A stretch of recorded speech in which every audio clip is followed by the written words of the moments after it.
ቃለ ረሱሉላሂ ሰለላሁ ዐለይሂ ወሰለም ኒዕመታኒ መግቡኑን ፊሂማ ከሲሩን ሚነናስ አሲሐቱ ወልፈራግ። ሁለት ጸጋዎች አሉ ከሰዎች ዘንድ ብዙዎቹ ይሸወዳሉ ወይም ደግሞ ዋጋቸውን አያውቁም።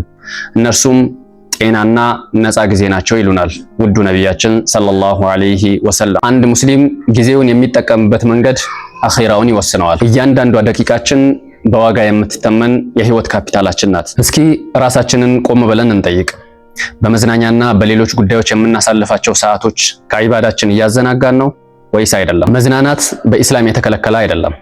ነገር ግን መዝናኛችን ከአላህ ሱብሓነሁ ወተዓላ ትዕዛዞችና ከዒባዳ የሚያዘናጋን ከሆነ ወሰኑን አልፏል ማለት ነው። ኳስ መመልከት፣ ጨዋታ፣ ወሬ፣ ማህበራዊ ሚዲያ እንዲሁም ሌሎችም ማንኛውም ነገር ከዒባዳ አላህን ከማስታወስ የሚያዘናጋን ከሆነ ይህ ከባድ አደጋ ያለው ነገር ነው ማለት ነው። መዝናናት የሚፈቀደው የወንጀልና እንዲሁም ደግሞ ከዒባዳ የመዘናጊያ መንስኤ እስካልሆነ ብቻ ነው። የፈርድ ሰላት እያለፈ ኳስ መመልከት፣ ወሬ ማውራት፣ ሶሻል ሚዲያ መጠቀም እንዲሁም ሌሎች የመዝናኛ ጉዳዮች ላይ ወይም የመዝናኛ ነገሮች ላይ ጊዜ ማሳለፍ ራስን የነፍስያና የሸይጣን ወጥመድ ውስጥ መክተት ነው። ስለዚህ ጊዜያችንን በአግባቡ መጠቀም ግድ ይለናል ማለት ነው። ዛሬ ውድ ጊዜያችንን ለአላህ ሱብሓነሁ ወተዓላ የምንሰጥ ከሆነ ኢንሻአላህ አላህ ሱብሓነሁ ወተዓላ የነገ ቀን አይን አይታው የማታውቀው ጆሮ ሰምታው የማታውቀው እንዲሁም ደግሞ በልቦና ውል ብሎ የማያውቅ የሆነ